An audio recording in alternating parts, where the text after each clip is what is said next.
Welcome back. তো চাঁদের পরি পার্ট 4 নিয়ে আসা পড়ছি, তো শুরু করা যাক। সেই সাদা থ্রি পিসটা পরা, চেহারার সেই উজ্জ্বলতা, কফিনের ভিতর কথাকে দেখে আমরা দুজনেই বেশ অবাক হলাম। এই মেয়েটা এখানে আসলো কিভাবে, কিছুই তো মাথায় ঢুকছে না। আমি কথাকে স্পর্শ করে দেখার জন্য হাত বাড়াতেই পিছন থেকে সুহানা আমার মাথায় থাপ্পড় দিয়ে বলল, কি করছিস তুই? আমি বললাম, আরে নেগেটিভ ওমেন, আমি দেখতে চাচ্ছিলাম মেয়েটা কি জীবিত নাকি মৃত। সব কিছুতে উল্টাপাল্টা ভাবস কেন তুই? এদিকে আমরা দেখতে পাই খুবই সুন্দর একটা ফুলের বাগান, বাগানের মাঝখানে একটা বড় ডালিম গাছ, গাছের ছায়ায় বসে আছে কথা নামের মেয়েটা আর একজন বৃদ্ধ লোক। কথা বলল, দাদু এখন অন্তত আমার শরীরে আমাকে ফিরে যাওয়ার অনুমতি দাও, ওই দেখো তারা আমার শরীর খুঁজে পেয়ে গেছে। বৃদ্ধ লোকটা বলল, একটু দাঁড়াও দাদু ভাই, ওদের মাঝে একজন যদি তোমার শরীর স্পর্শ করে তাহলে তুমি নিজের শরীরে ফিরে যাবে। ততক্ষণ পর্যন্ত দেখি ওরা কি করে। ওই ভাই বোনকে তো আমার বেশ পছন্দ হয়েছে। তখন কথা বলল, আমারও ওদেরকে অনেক ভালো লাগে দাদু। বৃদ্ধ লোকটা মুচকে এসে বলল, ওদেরকে ভালো লাগে নাকি ওকে ভালো লাগে, ব্যাপারটা কি দাদু ভাই? কথা একটু লজ্জা পেয়ে বলল, দাদু তুমিও না যে খুশি খুশি তাই বলো। বৃদ্ধ লোকটা হু হু করে হেসে দিয়ে বলল, লজ্জা পাওয়ার কি আছে, আর যাই হোক ইয়াসের সাথে তো তোমার জোড়া লেখা আছে। তোমাকে পূর্ণ মানুষ হতে হলে এমন একজনের সাথে মিলিত হতে হবে যার হার্ট বুকের বাঁ পাশে না হয়ে ডান পাশে হবে। শতকরা 2 জন মানুষের হার্ট ডান পাশে হয়ে থাকে, আর সেই 2 জনের মাঝে ইয়াসও পড়ে। ইয়াসের হার্ট ডান পাশে, ও তোমার জন্য একদম উপযুক্ত। তখন কথা বলল, তা আমি জানি, আর এই জন্যই ওদেরকে চাঁদের পরীতে নিয়ে এসেছি, যাতে চাঁদের পরীর অভিশাপ কাটিয়ে আবার আমি সম্পূর্ণ মানুষ রূপে ফিরে যেতে পারি। বৃদ্ধ লোকটা কথার মাথায় হাত দিয়ে বলল, সব ঠিক হয়ে যাবে দাদু ভাই, শুধু সময়ের অপেক্ষা। তখন সুহানা বলল, ভাইয়া আমার মনে হয় এটা কথাদের বাড়ি, আর কথাই হচ্ছে চাঁদের পরী। ছোটবেলা মা আমাকে চাঁদের পরীর গল্প শুনিয়েছিল, যদিও আমার পুরো গল্পটা মনে নেই। যা মনে আছে তা হলো একজন জিন রাজকুমার পৃথিবীতে ঘুরতে এসে একজন মানব মেয়ের প্রেমে পড়ে যায়। তাই সেই রাজকুমার মানুষ রূপ ধারণ করে মানব মেয়ের কাছে দেখা দেয়। মানব মেয়ের নামটা আমার মনে পড়ছে না। আস্তে আস্তে তারা অনেক ভালো বন্ধু হয়ে যায়। বন্ধুত্ব থেকে তাদের সম্পর্ক প্রেম পর্যন্ত গড়ায়। ওইদিকে জিনের রাজা এ ব্যাপারে কিছুই জানতো না। রাজকুমার সবার অগোচরে মানব মেয়েকে বিয়ে করে নেয়। মানব মেয়ে তখনও জানতো না তার ভালোবাসার মানুষটা একটা জিন রাজকুমার। একদিন জিন রাজা তার ছেলের এই সম্পর্ক জেনে যায়, এই কর্ম সম্পর্কে জেনে যায়। রাজা অনেক রাগান্বিত হয়ে রাজকুমারের লোহায় খাঁচায় বন্দি বানিয়ে ফেলে এবং 2টা রাক্ষসকে পাঠায় মানব মেয়েকে মেরে ফেলার জন্য। তখন মানব মেয়েটা ছিল সন্তান সম্ভবা। মানব মেয়েটা পেটে সন্তান আসার পর সে বুঝতে পারে এটা কোনো সাধারণ বাচ্চা না, কারণ বাচ্চাটা পেটের ভিতর থাকাকালীনই তার সাথে কথা বলতো, তাকে মা বলে ডাকতো, তাকে সকল বিপদ আপদে সংকেত আগেই দিয়ে দিত। রাজা যে 2টা রাক্ষসকে পাঠিয়েছে মানব মেয়েকে মারার জন্য, সেই খবর আগেই তার পেটের বাচ্চা বলে দিয়েছে। এই পর্যন্ত বলে সুহানা আর কিছু মনে করতে পারলো না। আমি জিজ্ঞাসা করলাম, তারপর কি হলো? গাইস, এই ভিডিওটি স্পন্সর করছে 1x। তোমরা তো 1x এর নাম শুনছোই। 1x হলো নাম্বার 1 ট্রাস্টেড সাইট। তোমার যদি ক্রিকেটে জ্ঞান থাকে তাহলে তুমি ক্রিকেট থেকে ভালো টাকা আর্ন করতে পারবা। তোমার যদি ফুটবলে ভালো জ্ঞান থাকে তোমরা ফুটবল থেকে ভালো টাকা আর্ন করতে পারবা। এছাড়াও সেখানে অনেক প্রকার গেম আছে যেটা খেলে তোমরা টাকা আর্ন করতে পারবা। এবং আমার প্রোমো কোড ইউজ করে ফার্স্ট ডিপোজিটে 200% বোনাস পেয়ে যাবা। সাথে আছে আইফোন 14 প্রো ম্যাক্স জেতার সুযোগ। তো লিংক থাকবে পিন কমেন্টে। সোহানা বলল, তারপর আর মনে নাই ভাইয়া, অনেকদিন আগে শুনছি মায়ের মুখে, আর তখন আমি অনেক ছোট ছিলাম তাই ভুলে গিয়েছি। আমি কিছু একটা ভাবতে লাগলাম। আমি তো আমার ভীষণে দেখতে পেয়েছি মা সোহানার জন্মের সময় মারা গিয়েছে। তাহলে বাবার মৃত্যুর আগ পর্যন্ত যে মানুষটাকে আমরা মা বলে জেনে এসেছি সে কে ছিল? সোহানা বলল, কি হয়েছে, কি ভাবছিস তুই? আমার কাছ থেকে কি কিছু লুকানোর চেষ্টা করতেছস? আমি একটু আমতা করে বললাম, কই কিছু না তো। আর তুই এই গল্পের বাকিটুকু মনে করার চেষ্টা কর। সামান্য একটা গল্প মনে রাখতে পারস না? তোর মাথায় তো গোবরও নাই ভেন্ডি। সোহানা রেগে বলল, ফালতু কথা বলবি না, তুই যে আমার ভাই এটা মনে রেখেছি এই বেশি। মনে আছে ছোটবেলার সেই কথাটা? আমি বললাম, সেই কথা আমার সারা জীবন মনে থাকবে। তুই কিল দিয়ে আমার পিঠ বাঁকা করে ফেলছিলি, এখনো আমার মেরুদণ্ড বাঁকা হয়ে যায় সেদিন কথা মনে পড়লে। সোহানা হাসতে হাসতে বলল, আমার কি দোষ? একসাথে ঘুমিয়েছিলি, আমি স্বপ্নে দেখি তুই আমায় গুলি করে মারতে চাইছস। আমি কিছু না ভেবেই তোর একটা লাগিয়ে বসি, সত্যি সেটা লেগে যায়, কে জানতো? তখন আমি বললাম, খুব মহৎ কর্ম সম্পাদন করিয়েছেন আপনি, এখন আমাকে আমার কাজ করতে দিন, চেক করে দেখি মেয়েটা জীবিত নাকি মৃত। এই বলে আমি কথার গায়ে হালকা করে স্পর্শ করতেই কথার শরীর নড়ে উঠলো। আমি একটু ভয় পেয়ে পিছিয়ে গেলাম। হঠাৎ কথা চোখ মেলে তাকিয়ে উঠে বসে পড়লো এক ঝাটকায়। আমি নিজের হাতের দিকে তাকিয়ে বললাম, আমার হাতে এত শক্তি, মৃত মানুষকে জীবিত করে ফেললাম। কথা কফিন থেকে উঠে এসে আমার সামনে দাঁড়িয়ে বলল, আমি মৃত না, গাধা। সোহানা বলল, তুমি কিভাবে জানলে আমার ভাইয়া একটা গাধা? ভাইরাল হয়ে গেল নাকি? আমি সোহানার দিকে চোখ বড় করে তাকিয়ে বললাম, আমি গাধা? তখন সোহানা বলল, তুই নিজেই যেহেতু বললি তাই আমি মেনে নিলাম, যা।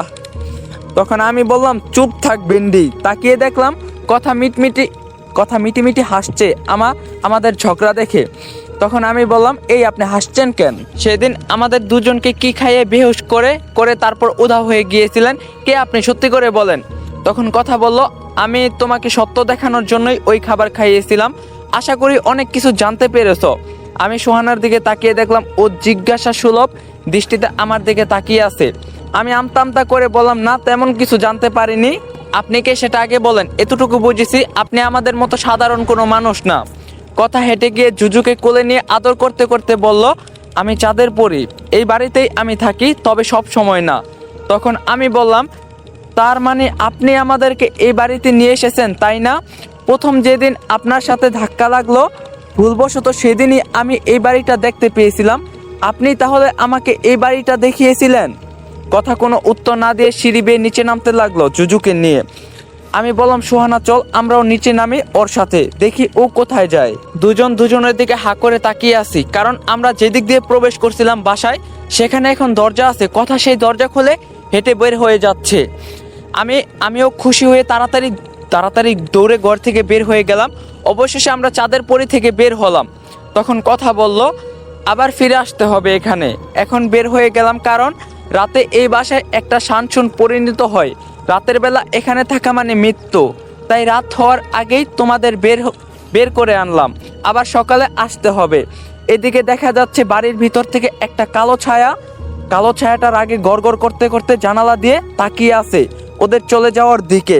কথা একবার পিছনে তাকিয়ে হালকা মুচকি হাসি দিল। এতে করে কালো ছায়াটা রাগে চিৎকার করে উঠল। তখন আমি বললাম, এই বাড়ির রহস্য কি আসলে? কথা বলো, সে অনেক লম্বা কাহিনী, পরে কখনো বলা যাবে। আমার ব্যাপারে তোমাদের সন্দেহ দূর করে দিচ্ছি। আমি হলাম অর্ধেক মানুষ আর অর্ধেক পরী। আমার মা ছিল একজন মানুষ আর বাবা ছিল জিন, তাই আমার জন্ম এভাবেই হয়েছে। সোহানা বলল, ভাইয়া, এটা তো আমাদের মায়ের বলা সেই গল্পের মতো তাহলে। কথা একটু অবাক হয়ে বলল, তোমার মা তো তোমার জন্মের। আমি কথাকে থামিয়ে দিয়ে বললাম, সেসব কথা বাদ দেন, এখন বলেন আপনি আমাদের কাছে কি চান? কেন পরিকল্পনা করে এই বাড়িতে নিয়ে এসেছেন? কথা বলো, সেটা সময় হলে জানতে পারবে। এখন মনে হচ্ছে তোমরা ক্ষুধার্ত, চলো কিছু খাওয়া যাক। সোহানা বলল, হ্যাঁ, তারপর আবার আমরা তোমার খাবার খেয়ে বেহুশ হয়ে পড়ে যাই। কথা হাসতে হাসতে বলল, আরে না, সেটা অন্য একটা কারণ ছিল। ইয়াস জানে কারণটা, এবার আর তেমন কিছু হবে না। তখন আমি বললাম, বেহুশ হই আর যাই হই, আমার এখন খেতে হবে। ক্ষুধায় পেটের ভিতর লিভার কলিজা সবই যুদ্ধ করতেছে। আমরা হাঁটতে হাঁটতে গিয়ে একটা পার্কে বসলাম। কথা বলল, তোমরা এখানে বসো, আমি খাবার নিয়ে আসছি তোমাদের জন্য। এই বলে কথা জুজুকে চুমু খেয়ে সোহানার কোলে দিয়ে চলে গেল। আমি বিড়বিড় করে বললাম, কেন যে বিড়াল হয়ে জন্ম নিলাম না, একটা চুমা খেতে পারতাম। তখন সোহানা শুনে বলল, থাক ভাই, দুঃখ করিস না, গাধাও কিন্তু একটা উপকারী প্রাণী। তখন আমি বললাম, ফালতু কথা বললে তোর কান ছিঁড়ে ফেলবো আমি। সোহানা উল্টে আমার কান ডলা দিয়ে বলল, আমি হুমকিতে বিশ্বাসী না, প্র্যাকটিক্যাল করতে বিশ্বাসী, বুঝছ? আমি করে বললাম, কান ছেড়ে দে, আর হুমকি দিমু না তো। সরি। সোহানা কান ছেড়ে দিয়ে বলল, আচ্ছা ভাইয়া, এই কথাকে আমার বেশি সুবিধার মনে হচ্ছে না। কোনো একটা গাবলা আছে, ওর প্রতিটা কথায় কেমন যেন রহস্য লুকিয়ে আছে। আমি কান ডলতে ডলতে বললাম, কেন? দেখছস মেয়েটা কত সুন্দরী, পাটের আসরের মতো চুল মেয়েটার, গোলাপের পাপড়ির মতো ঠোঁট, আপেলের মতো গাল, স্টেডিয়ামের মতো কপাল, আর সাপের গর্তের মতো নাক। এত সুন্দরী মেয়েকে তোর সন্দেহ করা উচিত না বোন? সোহানা রেগে বলল, আরে গাধা, আমি ওর আচরণের কথা বলছি। এরই মাঝে কথা ব্যাগ ভর্তি খাবার নিয়ে চলে আসলো, এসে বলল, দুই ভাই বোন মিলে কি ফুসফুস করছো, আমাকে একটু শোনাও, আমি শুনি। তখন আমি বললাম, তেমন কিছু না, আমার বোন আপনাকে। সোহানা আমার মুখ চেপে ধরে বলল, আসলে আমি আপনাকে নিয়ে অনেক প্রশংসা করছিলাম, কিন্তু আমার ভাই সেটা মানতে চাচ্ছিল না। কথা বলল, সেটা আর নতুন কি, ছেলে মানুষ সহজে কিছু মানতে চায় না, চলো এখন খাওয়া শুরু করা যাক। আমরা দেখলাম কয়েক কয়েক রকমের ভিন্ন ভিন্ন খাবার, সেগুলো থেকে এখনো ধোঁয়া বের হচ্ছে, গ্রান মাতাল হওয়ার মতো অবস্থা। কথা বলল, এগুলো আমাদের রাজ্যে সবচেয়ে প্রিয় খাবার, আমার স্পেশাল অতিথিদের জন্য এগুলো রান্না করি, একবার খেলে সারা জীবন মনে থাকবে। আমি বললাম, তার মানে আমরা স্পেশাল? শুনেই গলে গেল। সোহানার পক্ষ থেকে আপনাকে একটা কিস। সোহানা বুড়ো কুচকে বলল, ফালতু কথা না বলে খাওয়া শুরু কর। আমি বললাম, 1 মিনিট, খাওয়ার আগে আমার একটা ইম্পর্টেন্ট প্রশ্ন আছে, সেটা না জানতে পারলে আমার পেটে খাবার খাবে না। কথা বলল, কি প্রশ্ন শুনি। আমি বললাম, আপনি বলছেন আপনি অর্ধেক মানুষ আর অর্ধেক পরী, তাহলে আমি জানতে চাই আপনার কোন অংশ মানুষ আর কোন অংশ পরী। তখন সোহানা বলল, এটাই তোর ইম্পর্টেন্ট প্রশ্ন? তখন আমি বললাম, হ্যাঁ। কথা এবার একটু রেগে বলল, খাবার ঠান্ডা হয়ে যাচ্ছে, তাড়াতাড়ি খেয়ে নাও। আমি আর সোহানা খাবার হাতে নিয়ে মুখে দিব, তার আগে পিছন থেকে কেউ একজন ডাক দিল, ইয়াস, খাবার খেও না। সাথে সাথে চমকে গিয়ে পিছনে তাকিয়ে দেখলাম কথা দাঁড়িয়ে আছে। কথা আমাদের পিছনে থাকলে সামনে কে? মুহূর্তেই সামনে তাকিয়ে দেখি সেখানে কেউ নেই, আর না কোনো খাবার আছে, সম্পূর্ণ সবকিছু গায়েব হয়ে গেল নিমিষেই। কথা বলল, তোমরা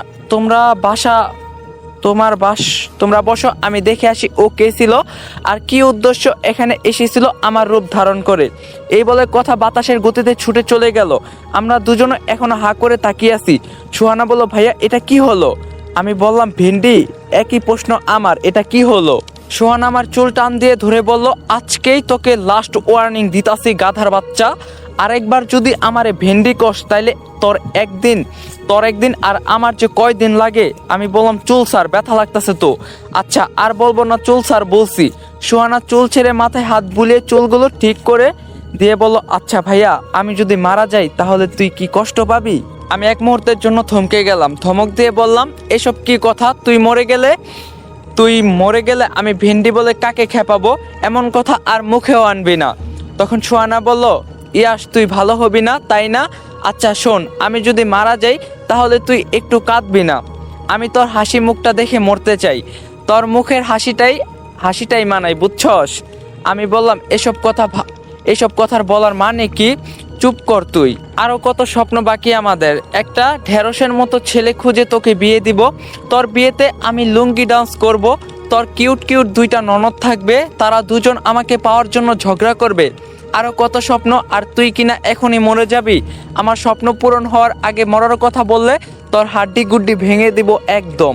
সোহানা কিছু বলল না, কিছুক্ষণ পর শুধু একটা মুচকি এসে বলল, আমি তোর জন্য ওপারে অপেক্ষা করব ভাইয়া। তখনই পিছন থেকে কথা এসে আমাদের সামনে বসলো। সোহানার আমি হা করে তাকিয়ে আছি, এটা কি হয়ে গেল?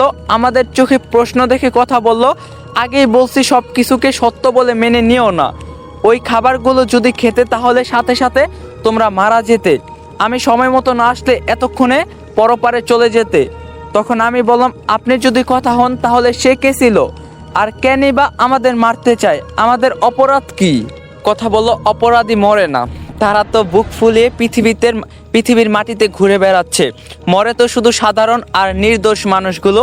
এই জন্যই কোনো এক মহামানব বলে গিয়েছিল, এমন একটা সময় আসবে যখন যে মারবে সে জানবে না কেন সে তাকে মারলো, আর যে মারা যাবে সে জানবে না কেন সে মরে গেল।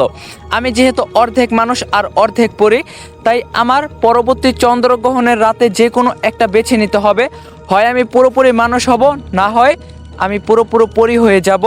আমি এখনো দ্বিধায় ভুগছি কোনটা গ্রহণ করব। সোহানা বলল, তুমি পরী হয়ে যাও, তাহলে তোমার মতো সুন্দরীদের পরী হলেই মানাবে। আমি সোহানার দিকে তাকিয়ে দাঁত কামড়ে বললাম, ভেন্ডি, বড় ভাইয়ের কপালে কেন লাথি মারতাছস? কথা মানুষ হলেই ভালো হবে।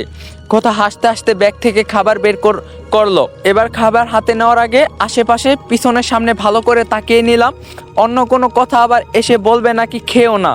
তখন কথা বলল, আর ভয় নেই, এবার খেতে পারো। আসলে এমন কেউ আছে যে চায় না আমি এই অর্ধেক জীবন থেকে মুক্তি পাই, সে সব সময় আমাদের বাধা দেওয়ার চেষ্টা করবে। আমি খাবার খেতে খেতে বললাম, সে কে? আর আপনার সাথে আমাদের ভাই বোনদের কি সম্পর্ক?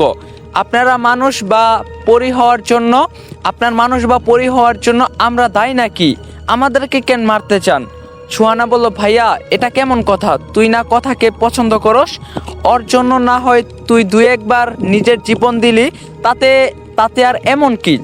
কথা মিটি হাসছে এটা শুনে। আমি বললাম, আরে ভেন্ডি, জীবন দুই একবার কেমনে দেয়? আর কে বলছে আমি ওনাকে পছন্দ করি? আমি তো শুধু সোহানা বলল, আমি তো শুধু কি ভাইয়া? আমি বললাম, চুপ থাক। আর আপনি বলেন কি রহস্য লুকিয়ে রেখেছেন? কি হচ্ছে আমাদের সাথে? এরই মাঝে জুজু দৌড়ে চলে গেল রাস্তার দিকে। সোহানা খাবার মুখে নেই, উঠে জুজুর পিছনে গেল। জুজু দাঁড়া, কোথায় যাচ্ছিস? জুজু দাঁড়া বলছি। সোহানা চলে গেল, এবার কথা বলল, ইয়াস তোমাকে একটা কথা বলি। তুমি তো তোমার ভীষণে দেখতে পেয়েছো সোহানার জন্মের সময় তোমার মা মারা গিয়েছে। এখন নিশ্চয়ই তোমার মনে অনেক প্রশ্ন, তোমার মাকে নিয়ে। তখন আমি বললাম, হ্যাঁ, মা যদি সেদিন মারাই যায়, তাহলে সোহানার 5 বছর বয়স অবধি কে ছিল আমাদের সাথে? আর বাবার মৃত্যুর পরই সে কোথায় হারিয়ে গেল? তখন কথা বলো, তোমার মায়ের একজন যমজ বোন ছিল, তার নাম ছিল সামিয়া। তোমার মায়ের মৃত্যুর পর সামিয়া ছিল তোমাদের মা সেজে। তোমার বাবা শুধু এটাই জানতো, আর কেউ জানতো না। তাই তোমার বাবার মৃত্যুর পর সে চলে যায় এবং তোমার কাকারা অপবাদ দেয় সে অন্য কারো সঙ্গে চলে গিয়েছে। আমি অবাক হয়ে বললাম, যদি তাই হয় তাহলে সে চলে কেন গেল? সে তো ইচ্ছা করলে আমাদের সাথে সারা জীবন থাকতে পারতো। তখন কথা বলল, না, সেটা তার জন্য সম্ভব ছিল না, কারণ তার চুক্তি ছিল তোমার বাবার মৃত্যুর পর্যন্ত থাকা। তবুও সে তোমাদের সাথে থাকতে চেয়েছিল চুক্তি ভঙ্গ করে, আর সেটা তার জন্য কাল হয়ে দাঁড়ায়। সামিয়ারও একটা সংসার ছিল, তবে তার কোনো সন্তান ছিল না। সে তোমাদের 2 ভাই বোনকে নিজের সন্তানের মতো লালন পালন করছিল। চুক্তি ভঙ্গ করে তোমাদের সাথে থাকার ব্যাপারে যখন তার স্বামী জানতে পারে, তখন তার উপর অনেক অত্যাচার করা হয়, অনেক মারধর করা হয়। তুমি নিশ্চয় শুনেছো, ওই চাঁদের পরীর বাড়িতে কোনো মহিলার আত্মার চিৎকার, সেটা তোমারই সামিয়া আন্টির চিৎকার ছিল। ওই বাড়িটা ছিল তোমার সামিয়া আন্টির বাড়ি। তাকে ওই বাড়িতে অত্যাচার করে নৃশংসভাবে হত্যা করা হয়। আমি অবাক হয়ে চোখ বড় করে বললাম, তার মানে তুমি? কথা বলল, হ্যাঁ, আমি তোমার সামিয়া আন্টির মেয়ে, আর আমার বাবাই ছিল সেই জিন রাজকুমার যার গল্প সোহানাকে ছোটবেলায় শোনানো হতো। তখন আমি বললাম, তার মানে জিন রাজকুমার যেই মানব মেয়ের প্রেমে পড়ছিল সে ছিল সামিয়া আন্টি? তাহলে সেই জিন রাজকুমার সামিয়া আন্টিকে মারলো কেন? আর কিসের চুক্তি হয়েছিল সেই দিন? কথা কিছু বলতে যাবে তখন রাস্তার ওপাশ থেকে সোহানা ডাক দিল, ভাইয়া, জুজুকে পেয়েছি। ও একটা ইঁদুরের পিছনে ছুটে এদিকে চলে এসেছিল। এই বলে সোহানা জুজুকে কোলে নিয়ে রাস্তার ওপাশ থেকে আসছিল। আমি কথার দিকে তাকিয়ে বললাম, সোহানাকে এসব বিষয়ে কিছু বলো না, সোহানা এখন এসব নিতে পারবে না। তখনই এক বিকট শব্দ হলো। আমি চমকে গিয়ে রাস্তার দিকে তাকিয়ে দেখলাম সোহানা হাওয়ায় উড়ছে। আমি চিৎকার করে উঠে দৌড় দিলাম, সোহানা উড়ে গিয়ে খাম্বার সাথে বাড়ি খেয়ে নিচে পড়ে গেল। আমি আমার পুরো শক্তি দিয়ে দৌড়ে সোহানার কাছে গিয়ে দেখলাম ওর রক্তাক্ত শরীরটা কাঁপছে। গাইস, ভাবছিলাম আজকে 30 মিনিটের ভিডিও দেবো, বাট হইলো না, ইমার্জেন্সি একটা কাজ পড়ে গেল, তার জন্য যাইতেই হইব। আর চ্যানেলে নতুন না থাকলে অবশ্যই চ্যানেলটা সাবস্ক্রাইব করবেন, ভিডিওতে লাইক দিতে ভুলবেন না।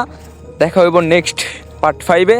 সবাই ভালো থাকো, সুস্থ থাকো, আল্লাহ হাফেজ। হ্যাঁ, ভিডিওটা লাইক দিও কিন্তু, নাইলে একদম গার্লফ্রেন্ড যাবো।